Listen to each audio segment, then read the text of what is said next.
Hello students, greetings from Dr. S.R. Dandaute. I welcome you to module number 9 of second week for the course Laser and Inimitable Source. In this present module we are going to discuss about dye lasers. At the end of this module, learners will be able to understand principle, construction and working of dye laser. As the title suggests, dye laser means these are liquid type of lasers. The meaning is the active material used in these lasers is in the form of liquid, and its additional speciality is these lasers are tunable lasers. These lasers are invented by Sorokin and colleagues. Active material is liquid and commonly used materials are rhodamine B, sodium fluorescein, rhodamine 6G, which is also called as xanthine. These organic dyes are dissolved in solvents like water, ethyl alcohol, methanol, dimethyl sulfoxide. One of the speciality of these lasers is it works without metastable states. Already in previous laser systems we have seen that metastable states are there, which are the excited states having larger lifetime, and population inversion is established between metastable states and lower states, and then laser action starts. But due to use of organic active material, it is difficult to express the lasing elements, and in those materials the metastable states are absent. Output wavelengths are observed in visible, ultraviolet as well as near infrared spectrum. This is also one of the speciality of this laser, and these wavelengths vary from 390 nanometer to about 1000 nanometer range, which has very large variation, and this change in the wavelength depends upon the type of dye used. So due to this wide variation in the wavelength, it has broad gain bandwidth and it allows tunability. The laser is tunable. It means that within this range of 390 to 1000 nanometer range, the desired wavelengths can be easily tuned. This is also outstanding feature of this laser. The output generated may be pulsed or continuous, and this either pulsed or continuous, it depends upon the type of flash used, that means type of pumping used. Due to change in the intensity of pumping, there is change in the output. Now, which type of pumping is used?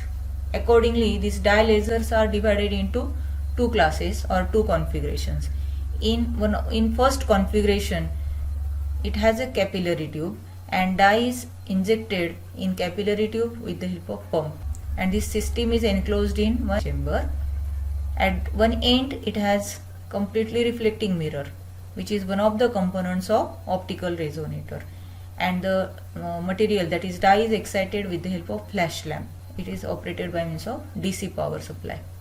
At another end it has 50% reflective coupler, that means this is partially reflecting mirror, and in between it has Brewster's window, that means this is doubly refracting element or birefringent element, which is used for tuning purpose. It can be adjusted or it can be rotated, and that controls or changes the wavelength within the specified range. So this is about the first configuration. In second configuration, it consists of a dye cell.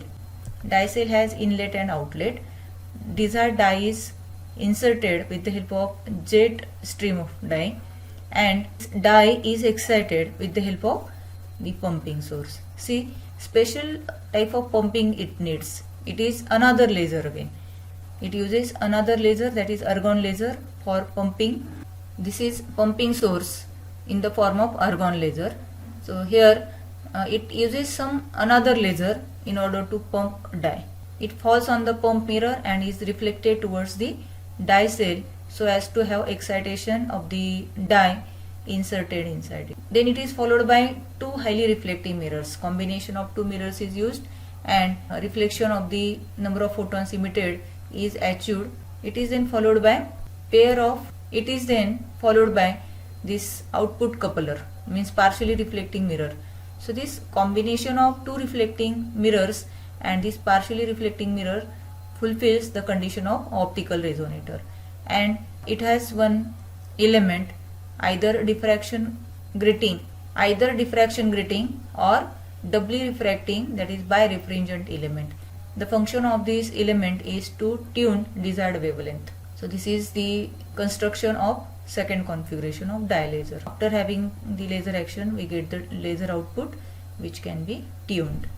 Now let us see how this dye lasers works. For that purpose, we should remember that as there is complex nature of the, we should remember that the organic dye is used which has complex formula, and due to this it is difficult to identify lasing element. However, it has been found that there are two types of states as singlet states and triplet states for dye lasers. So with the help of these singlet and triplet states, we can explain the working of this laser. In case of singlet state, both electrons are so paired that they have opposite spin as shown in this diagram. See, this is ground state for singlet, and there are two electrons coupled which are having opposite spins. When electron is excited to the excited state, the spin remains same as it was in the ground state. So due to this same spin, the net momentum of electron is 0 even after excitation. But if it is triplet state, in case of that, when electron makes transition from ground state to excited state, the spin of electron does not remain same. Spin gets reversed, and thus the situation observed is like this. So due to this change in the spin after excitation, the momentum is not same to that of ground state. Thus, if it is triplet state, momentum can be +1 or -1. Further, with the singlet and triplet state, let us see how laser production takes place. For singlet state, S0 stands for ground state, and for triplet it is T1. S1 and S2 are the excited states for singlet, and T2 is that for triplet. S1 state has two sublevels as S12. This is S12 and this is S13. The lifetime of S12 is 10 raised to -9 seconds, and that for S13 is 10 raised to -11 seconds. Now let us see what happens when pumping is applied. We know that in both configurations excitation is done with the help of pumping. Either it is normal pumping source, that is xenon or krypton flash lamp, or in second configuration it is in the form of argon laser. So when this pumping is applied, means optical light is provided, then due to absorption of that, there will be excitation of electrons from ground state to excited state. See, from S0 to S13 electrons are excited, but the lifetime of this excited state S13 is short, and thus it undergo de-excitation to S12.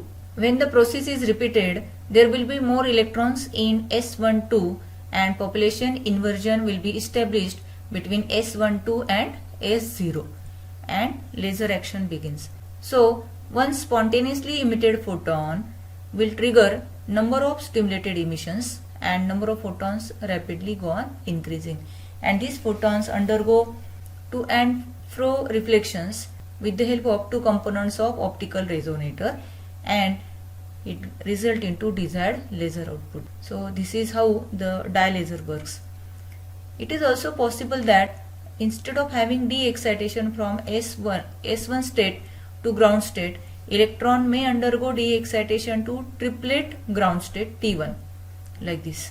So if this happens, it is called as inter-system crossing, and due to inter-system crossing, the output is affected, output decreases. This is called as decrease in the gain of the laser. There is one more reason which affect the gain of the laser, that is absorption. Means when electrons are in the state S1 or in T1, then flash may be absorbed by it, and there will be excitation, further excitation of electrons to state S2 or T2.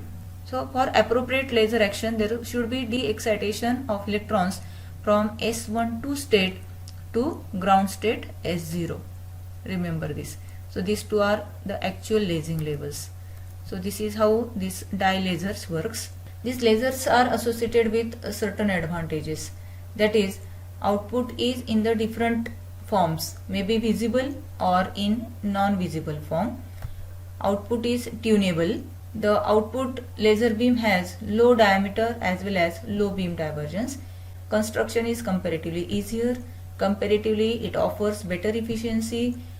High power output is possible with different dyes. Some disadvantages are there, like comparatively it is more expensive. In second configuration in our discussion, it needs another laser for excitation purpose. For tuning output at a particular frequency, it needs birefringent, that is doubly refracting element, and due to this its cost increases. And as we have discussed earlier, it uses chemical dye, and for that the chemical formula is complex, due to which it becomes difficult to identify lasing element.